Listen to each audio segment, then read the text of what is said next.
Halo guys, video empat dan shadow work. What is that?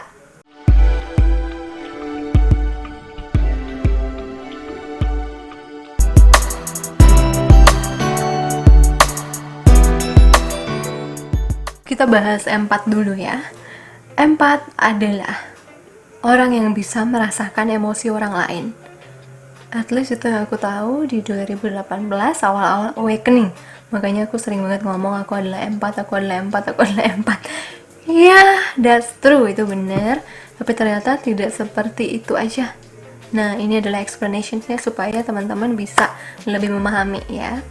Jadi, kita bedakan antara empat dan clairsentience.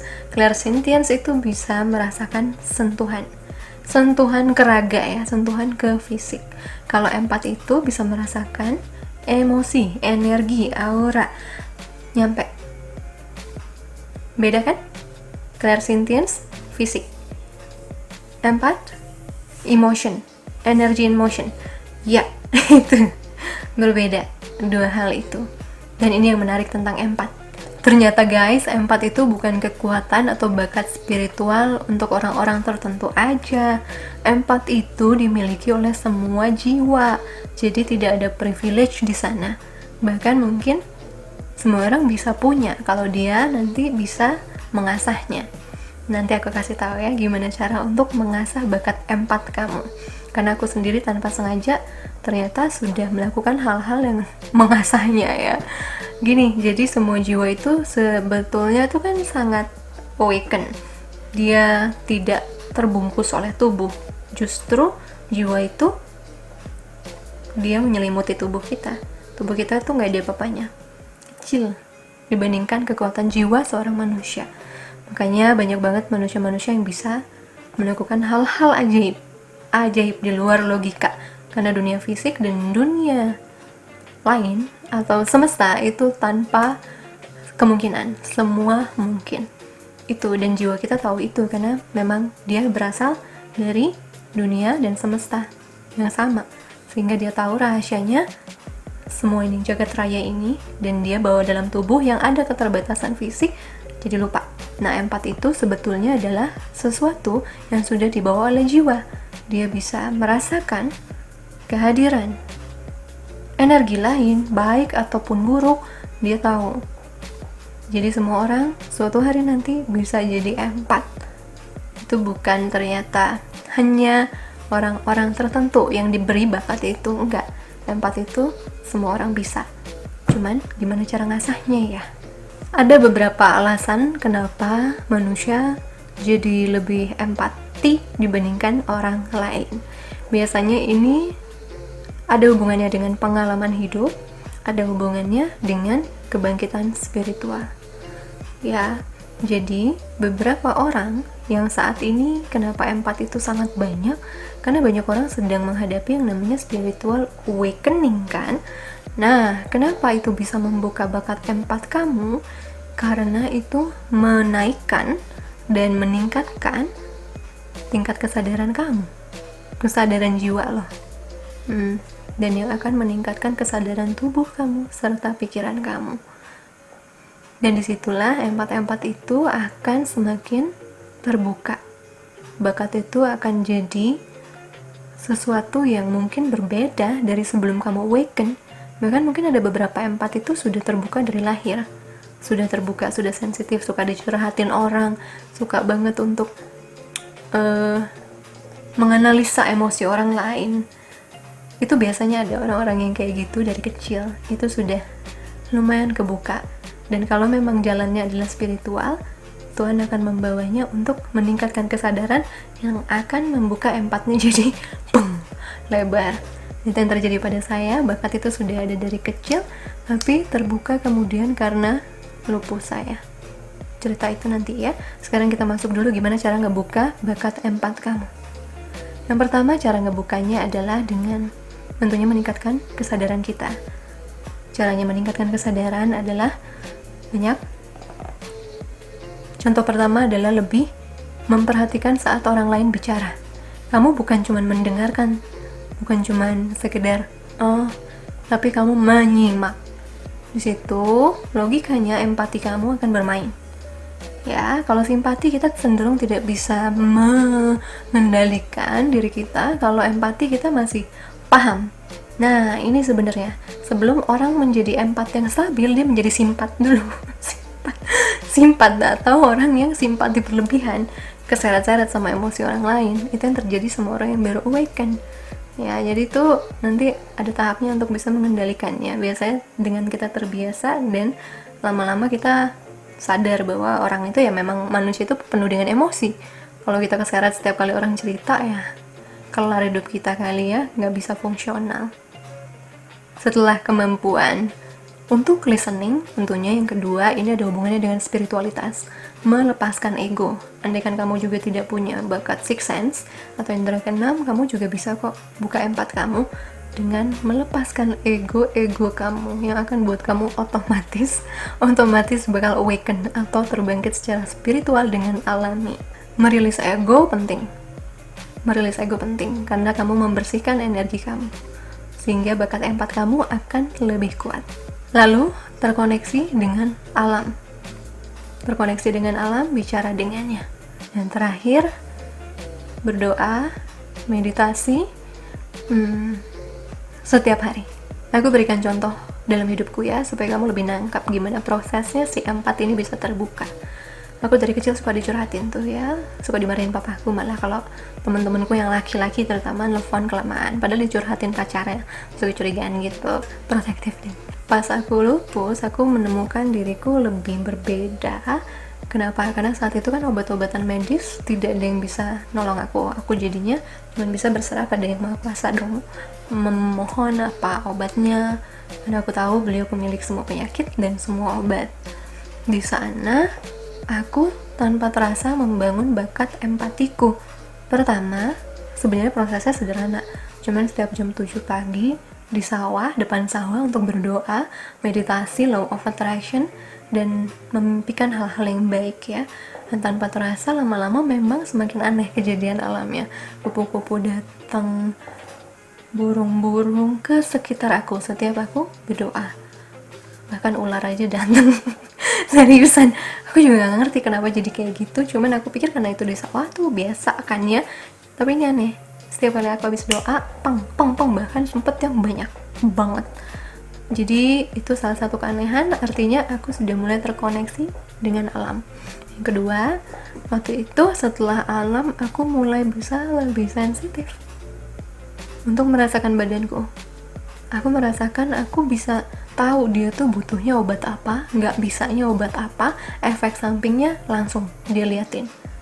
Jadi ini juga yang buat Pak Slamet cukup takjub ya, karena aku sudah punya insting untuk menghentikan steroid di bulan keempat aku sudah hentikan. Kenapa? Karena waktu itu aku sudah koneksi, doa, segala, terus badanku mulai bereaksi setiap kali ada obat tertentu yang masuk, tapi obat lain tidak. Akhirnya apa? Aku tahu ini steroid nggak baik buat aku. Udah aku hentiin aja, itu insting aku di luar sepengetahuan dokter aku sih, itu nggak boleh sebenarnya. Tapi karena badanku stabil-stabil aja, sama aja pakai steroid atau enggak, jadi aku lebih pede ya. Akhirnya di situ aku mulai terkoneksi, koneksi kedua dengan tubuhku sendiri. Koneksi ketiga, mentalku. Saat mau menyelesaikan lupus, kalau mau benar-benar tuntas, dapat keajaiban, kamu harus membersihkan semua pikiran-pikiran buruk, stres, depresi kamu, atau semua negatif thoughts kamu ya. Dan aku punya banyak secara kan perjalanan hidup aku. Dan di situ aku berusaha lepasin tanpa terasa. Itu yang buat aku lumayan awakeningnya makin bagus. Ya, walaupun itu sudah terjadi 5 tahun sebelumnya, tapi aku nggak pernah ngerasain yang lebih sensitif dan lebih open kayak waktu zaman aku lupus itu. Akhirnya semuanya makin sensitif, makin enak, sampai akhirnya aku sehat dengan memahami alam mau memberitahu aku apa. Pas selamat, informasi healer aku pas selamat, badan aku menginformasikan padaku no, obat yang itu yes, obat yang itu yes, pas selamat. Itu pikiran aku dibuang, dibersihkan, dan dimasukkan dengan pikiran positif. Akhirnya tanpa terasa itu buat aku mulai bersih, kekuatan empatnya mulai bagus ya. Dan after that aku semakin terasah saat Setelah lupus itu, dengan keajaibanku yang sudah tidak perlu konsumsi obat-obatan, aku mulai sadar aku mau memberi. Karena aku mulai merasakan ada banyak orang lain di luar sana yang butuh dukungan. Kalaupun ada, mudah-mudahan sejodoh sama cara aku. Tapi, apakah aku harus menjadi dokter? Enggak, aku jadi konselor aja. Aku saat itu cuma jadi konselor self healing ya, kasih tahu cara aku begini, ada yang cocok, ada yang enggak gitu. Dan it's okay. Tanpa terasa itu nge-building bakat empat aku, yang buat aku listening, menyimak, dan karena aku punya pengalaman, emosiku juga ikutan dong. Yang aku bilang awalnya simpati dulu berlebihan, dan lama-lama setelah makin kesini 2 tahun 3 tahunan lah aku jadi konselor self healing, motivator, segala aku makin bisa mengendalikan, dan disitu empatku bagus sampai akhirnya awakening besar di 2017. Aku mulai tidak terbendung lagi merasakan bahkan alam bencana, panggilan, segala. Kenapa? Karena aku sudah bersih. Aku sudah banyak bekerja dengan shadow work aku, bayangan aku sendiri, yang membuat aku jadi jiwanya lebih bersih, naik ke kesadaran lebih tinggi, dan akhirnya ya bakat jiwa itu dengan alami keluar sendiri. Itu. Dan aku sangat suka mengerjakan shadow work karena setelahnya kamu plong banget. Kamu harus suka deh ngelakuin itu meskipun prosesnya tidak enak. Lanjut, apa itu shadow work? Sudah aku jelaskan bertahun-tahun bahwa manusia itu punya polaritas, seperti juga siang malam, kanan kiri, kutub utara, kutub selatan. Manusia itu ada yang baik buruknya. Nah, dengan shadow work kamu kebanyakan mengatasi yang buruknya. Kenapa? Agar yang baiknya itu bisa keluar dan menguasai, mengendalikan yang buruknya. Itu yang dinamakan pekerjaan bayangan atau kerja bayangan, your shadow. Kamu benar-benar coba untuk mengendalikan kegelapan kamu dengan menggunakan cahaya kamu lebih banyak lagi. Pada tahap spiritual awakening, shadow work itu sudah makanan sehari-hari rasanya ya. Shadow work adalah sesuatu yang pasti datang. Itu akan kita lakukan seumur hidup kita. Bedanya cuman kecepatannya aja dan cara penanggulangannya. Kalau kamu ogah di awal-awal spiritual awakening mengerjakan shadow work kamu, itu akan jadi PR yang sangat berat. Seperti aku jelaskan di video energi update untuk tsunami dan covid itu, aku bilang kan bahwa spiritual awakening itu seperti kenaikan kelas. Kayak kita belajar matematika, di dasar kita cuman belajar 1, 2, 3, 4, 5, tapi kemudian nanti naik SD misalnya diajarin tambahan, bagi-bagi, kali-kali segala ya. Nah, kalau kamu sudah stuck di TK, kamu males belajar, kamu males menghadapi shadow work kamu, menghadapi bayangan kamu pas masuk SD kadang-kala kekatrol sendiri ya, kekatrol atau dipaksa naik, akhirnya kamu keteteran, kamu harus belajar lebih giat. Nah, di situ kita harus sadar itu harus ditumpahin, bisa setiap bulan, setiap hari. Ada fasenya ya, saya tuh melakukan itu setiap hari. Saya tahu pikiran saya ini oh my god, ini darkness saya ini kegelapan saya nih. Kemudian saya coba kendalikan dengan light saya. Nah, gimana cara kendaliinnya? Yang aku jelaskan di sini sederhana aja ya, karena sebenarnya pekerjaan shadow work itu cukup menakutkan, cukup intens. Jadi aku nggak mau ini konsumsi publik, itu biar untuk jadi konsumsi buku aku aja, tipe-tipenya apa dan darkness orang itu biasanya apa aja. Yalah, gue handle mental bertahun-tahun ya, mental orang, jadi aku cukup tahu darkness orang kayak apa aja, karena aku juga punya darkness itu. Jadi kalau misalnya kamu punya pikiran buruk ya, simple things kayak iri sama orang lain. Kamu melihat ada misalnya YouTuber lain, dia biasa aja, kok dia bisa sih lebih oke dari gue, kayak gue bisa lebih baik deh.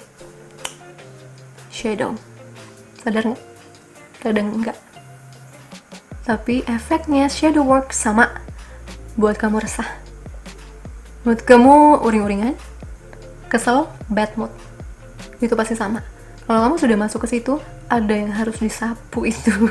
Kalau kamu sudah tangkap alasannya, oh karena ini, di situ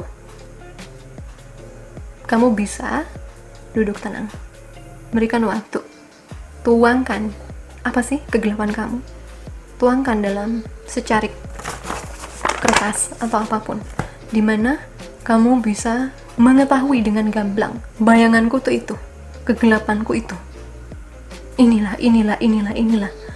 Wow, ada masanya saat kamu baca itu kamu takut sendiri, kamu kesal sendiri sama diri kamu.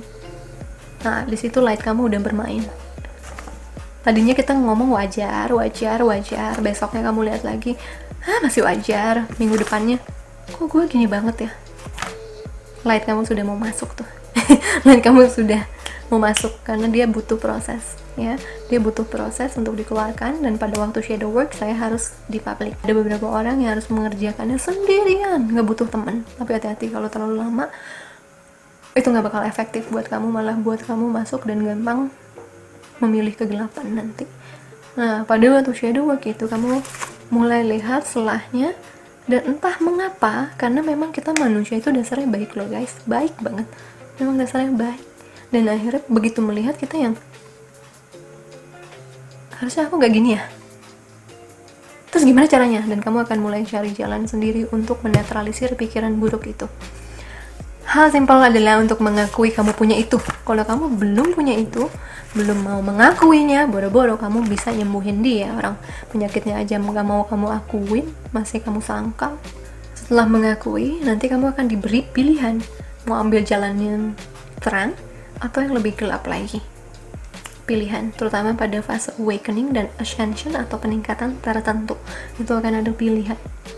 Nah, ada beberapa orang mengatasinya dengan kabur, which biasanya akan menumpuk kerjaannya suatu hari nanti, dan itu sangat berat karena level ujiannya udah beda nanti.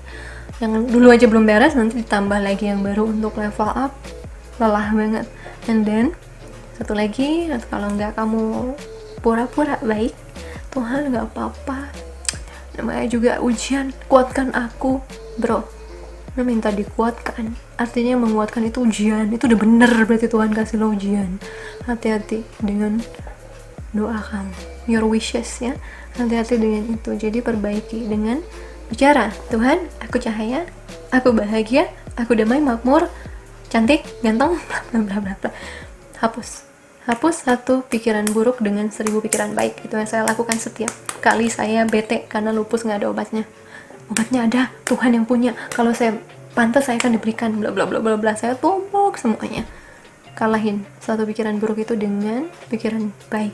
Itu tips kedua. Kalau misalnya kamu memang tidak bisa mengatasinya karena terlalu overwhelming, kamu bisa bunuh diri nanti. Jadi pelan-pelan, satu-satu, karena itu akan datang tiap hari, terutama dalam fase awakening.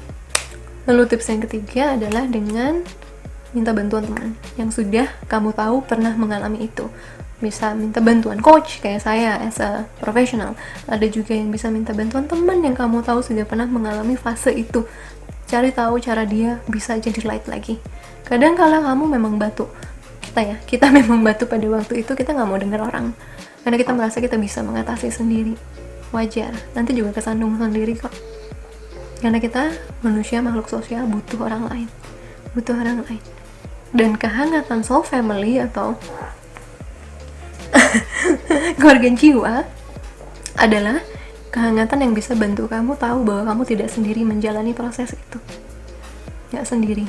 Jangan pernah meledek orang dalam posisi sedang mengatasi shadow work-nya. Dia lagi mengeluh, sedih, nangis, bete, segala. Jangan pernah meledek. Karena kamu nggak tahu bahwa kamu tuh harus ngurus shadow work kamu, bukan ngurus shadow work orang lain. Ya, dalam ranah spiritual, hati-hati sama pikiran-pikiran kayak gitu. Itu juga salah satu shadow yang tidak kamu sadari atau tidak mau kamu akui. Setelah kamu tahu tahapan untuk bisa mengendalikan shadow work kamu, keluarin, akuin kamu punya itu, tumpuk dengan hal baik, keluar lagi. Jangan ngubek di situ-situ aja. Tidak ada perubahan hidup kamu, tidak ada movement, dan kamu akan terus ngadepin itu seumur hidup nanti. Ganti rumus saya dalam lupus, lu sakit itu karena pola lu A, pola pikir lu B, pola tidur lu ini bla bla bla sama dengan lupus. Saya harus ganti pola saya untuk bisa jadi sama dengan sehat. Sama juga dengan shadow work. Apa yang bisa kamu lakukan untuk jadi sama dengan sehat? lakuin itu, konsisten di sana ya. Nah, setelah kamu tahu caranya, kamu bakal enjoy banget. Setiap kali ada shadow work, kadang-kala juga tipis-tipis, nggak kerasa, kamu akan oh sebentar guys, aku mau pulang dulu. Lalu kamu kerjakan, apa sih, kamu kenapa sih, ngomong sama jiwa kamu, itu akan membantu. Dan semakin kamu bersih, semakin kamu sensitif sama energi negatif orang. Saat kamu melepas ego kamu akan sensitif sama orang yang banyak egonya. Tapi kamu tidak menilai dia ya, kamu nggak bakal menghakimi dia. Kamu cuman yang, aku nggak bisa deh dekat-dekat orang ini karena aku nggak mau nanti drop lagi, aku udah susah-susah kerjain shadow work aku, bla bla bla bla. Kamu akan nemuin fase kayak gitu. Nah, itulah yang buat saya akhirnya setelah dari 2015 saya rajin lakukan, 2017 saya mulai terbuka dengan energi negatif alam. Yang negatif dulu yang masuk guys, bukan yang positif. Yang negatif dulu yang masuk ke saya, karena itu yang lebih kencang, karena itu yang lebih shadow kan. Dan setelah itu baru saya bisa merasakan positivitas. Itulah kenapa saya tidak sarankan saat kamu belum rajin ngelakuin shadow work kamu coba-coba baca alam, ngehealing orang. Bro, lu bisa ngerusak orang lain. Banyak banget nih klien-klien saya yang ngadu, dia makin rusak, dia tolong oleh healer yang malah ngasih dia hal-hal yang sangat menyesatkan. Padahal healernya itu calon light kuat loh, cuman pada proses dia keburu praktek, akhirnya kegelapan dia nyentuh orang. Kalau saya sadar ada waktunya, timingnya saya harus diem. Dan di 2017 kan saya benar-benar tidak terima coaching. Beberapa bulan itu saya sadar ini saya mulai agak aneh ya, saya tidak terima apapun, saya cari profesi lain. Akhirnya saya punya waktu untuk mengerjakan shadow work saya yang berguna sampai sekarang. Dikit-dikit sekarang kalau ada shadow work, oke, nggak reading dulu hari ini, gue reading ntar aja. Lalu setelah baru saya datang lagi, hai gitu ya. Jadi itu shadow work dan empat dan shadow work sangat berkaitan. Mengapa? Karena empat kamu sudah bagus ya, karena shadow worknya sudah dikerjakan. Bahkan bukan cuma empat, tapi berkat supranatural dan spiritual lainnya bakal kebuka sendiri kalau kamu sudah bekerja dengan shadow work kamu.